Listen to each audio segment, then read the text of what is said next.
Siria está aquí, a 8 horas de avión de España. Es la mitad de grande y su población se concentra aquí. ¿Por qué? Porque toda esta zona es un enorme desierto, pero un desierto muy importante. Tiene 1/3 de las reservas de petróleo del mundo y también de gas natural. Según algunos, el nuevo petróleo. Para sacarlo de aquí y llevarlo a Europa, hay que rodear toda esta península y salir por el canal de Suez. Como te puedes imaginar, aquí te cobran. Pero hay otra manera más fácil, la línea recta. El que controle estas tuberías las puede abrir y cerrar, como un grifo. Si no pagas, no hay petróleo, ni gas. Esta región es increíble. La civilización en el planeta empieza en 3 sitios y este es uno de ellos. Mesopotamia, aquí. Sumer, que te sonará menos, pero es donde empieza todo, aquí también. ¿Recuerdas la Torre de Babel de la Biblia? La hicieron estos tíos. Egipto, aquí. Siempre ha sido un punto de contacto entre Oriente y Occidente, dando a Asia salida al Mediterráneo. Quizá por eso aquí nacen las principales religiones monoteístas, el judaísmo, el cristianismo y el islam. El islam es el último que llega y de hecho acoge a las 2 anteriores. Adán, Noé, Moisés, Jesucristo son considerados profetas islámicos. Bueno, al grano. Como la zona es brutal, todos han querido controlarla y siempre ha estado dentro de algún imperio. Los persas, los griegos, los romanos. El imperio romano termina partiéndose en 2 y finalmente solo sobrevive esto. Ahora es cuando la última religión monoteísta, el islam, construye su propio imperio. ¿Te acuerdas de las cruzadas? Bueno, pues son los europeos cristianos intentando recuperar esta zona de la que estamos hablando. Los últimos en llegar son los turcos, que ojo, no vienen de Turquía, sino de muy lejos en Asia, junto con Gengis Khan. Lo conquistan todo y fundan el Imperio Otomano. El Imperio Otomano se queda ahí hasta la Primera Guerra Mundial. 600 años. Cuando acaba la Primera Guerra Mundial, aparecen pequeños países donde antes estaba el Imperio Otomano. Y por primera vez vemos a Siria en un mapa. Hasta ahora la habíamos dibujado para no perdernos. ¿Y quién se inventa estos países? Bueno, lo que te voy a contar es alto secreto. O lo era en 1916. Este súper secreto se llama Acuerdo de Sykes-Picot. Los franceses y los ingleses no podían derrotar solos al Imperio Otomano. Solo podían si les apoyaba la gente que vivía dentro. En su mayoría árabes. ¿Cómo se los ganaron? Pues les prometieron la Gran Arabia, un país solo para ellos. El único problema es que era un timo. Antes de seguir, recuerda una cosa. Los árabes son un pueblo, pero no una religión. O sea, un árabe puede ser musulmán, puede ser cristiano, y antes del Islam parece que hubo tribus árabes con tradiciones judías.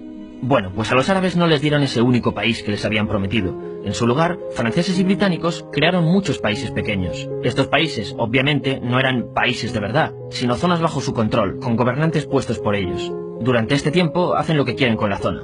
Recuerda que hay petróleo. Siria, aunque no tiene grandes reservas, tiene fácil salida al mar. Y Francia, que es la que se ha quedado con Siria, se lo da a compañías extranjeras.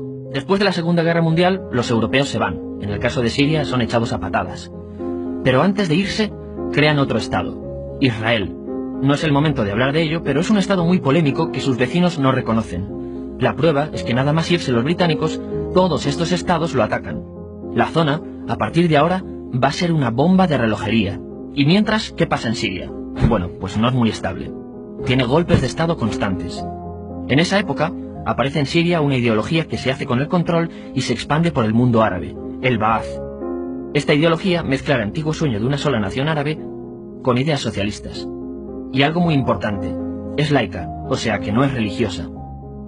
Siria se llega a unir con Egipto, un país con el que no tiene frontera. Pero no es algo raro, muchos de estos países intentan hacerlo también. Como recordarás, a esta gente se le había prometido un solo país y las ganas las seguían teniendo. Pero la unión falla. En este tiempo, Egipto les convence para nacionalizar el petróleo. En Siria, Al-Assad, el padre del Assad de ahora, se convierte en jefe del estado Ba'ath. En Irak, también Ba'ath, comienza a ganar fuerza Saddam Hussein. Las diferencias entre ambos países dividen a los partidos Ba'ath de otros países en pro-Siria o pro-Irak.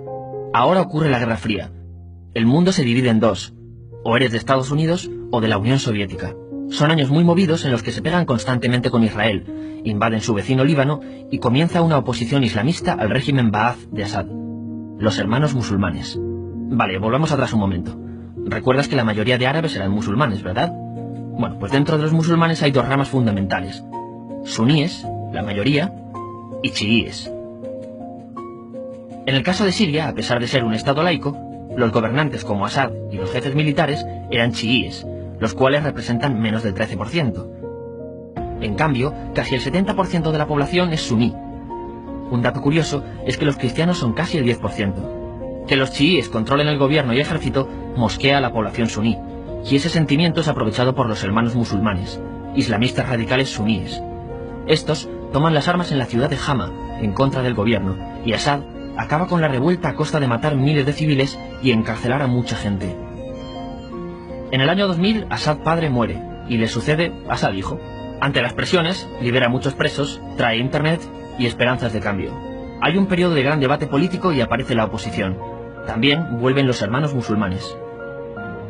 Los siguientes años son difíciles. Arrestan a la oposición. Y Bush incluye Siria en el eje del mal, y esto la aísla. Está mal visto negociar con Siria. Los kurdos, un pueblo que vive repartido por varios países de la zona, comienzan a protestar también. Hay represión y muertos. En 2011, te sonará esto, ocurre la Primavera Árabe. ¿Qué es esto? Bueno, es una protesta que se va propagando por todos los países árabes pidiendo más democracia. Como ves, el mundo árabe, a pesar de estar dividido en países, tiene tendencias generales. Cuando llega a Siria, Assad hijo termina usando el ejército y en los enfrentamientos mueren unas 1000 personas. Los enfrentamientos irán escalando hasta que se conviertan en guerra civil. No hay un momento exacto de inicio. Lo importante es que hoy en día hay numerosas facciones en juego. Vamos a verlas. Pero primero piensa en que todo está dividido entre chiíes, la minoría, y suníes, la mayoría. Chiíes, y además laicos, o sea, no religiosos, son el gobierno de Al-Assad. Controla todo esto, que si recuerdas son básicamente las zonas chiíes del país, y está enfrentado al resto. También mayoritariamente laico, pero suní, es el Ejército Libre de Siria, o FSA en inglés, junto con el Frente Islámico, que es religioso, y otros 70 y pico grupos más, forma una coalición que la prensa llama simplemente la oposición.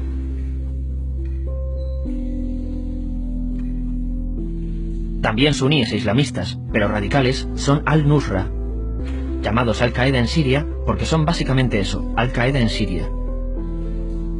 Otros islamistas radicales son el ISIS o Estado Islámico. Salen de Al-Qaeda en Irak, controlan la mayor parte de Siria e Irak y se han hecho famosos por sus atrocidades. Su objetivo teórico impacta a muchos.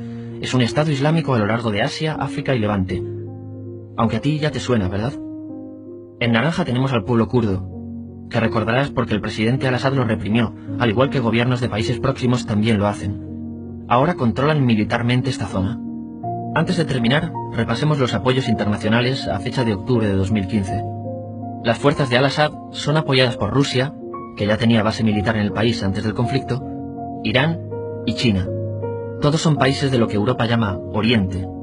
En contra de Assad, apoyando a la llamada oposición, luchan Estados Unidos, Turquía, Francia, Gran Bretaña y Arabia Saudí. Podemos terminar con algunas conclusiones. Te advierto que esto ya es pura opinión. Si recapitulamos, vemos que la región es estratégica. Por su situación privilegiada, todos la quieren. Siria siempre ha estado bajo el paraguas de grandes imperios. Piensa que hace 100 años la actual Francia era Francia. Gran Bretaña era Gran Bretaña. Pero es que hace 200 también, y hace 300 también, y hace 400 también. En cambio, Siria solo es Siria desde hace menos de 100 años, y solo se gobierna a sí misma desde hace poco más de 50. Además, jamás decidieron sus fronteras, se las impusieron. Europa dividió Oriente Medio a su antojo para controlarlo, diseñando países sin tener en cuenta su población. Muchos historiadores dicen que todo pueblo tiene la necesidad de manejar su propio destino, pero estos ingredientes que hemos visto juegan en contra de proyectos como la Siria Ba'ath, que encima usa la represión para mantenerse. En última instancia, lo que producen es una guerra civil. En este contexto no es extraño que aparezcan actores que se alimenten de la desesperación, el sentimiento suní de opresión y la visión de Occidente como invasor. ISIS usa la identidad árabe y la mitología de antiguos imperios. Cuando quieras entender el presente, pregúntate, ¿y el pasado?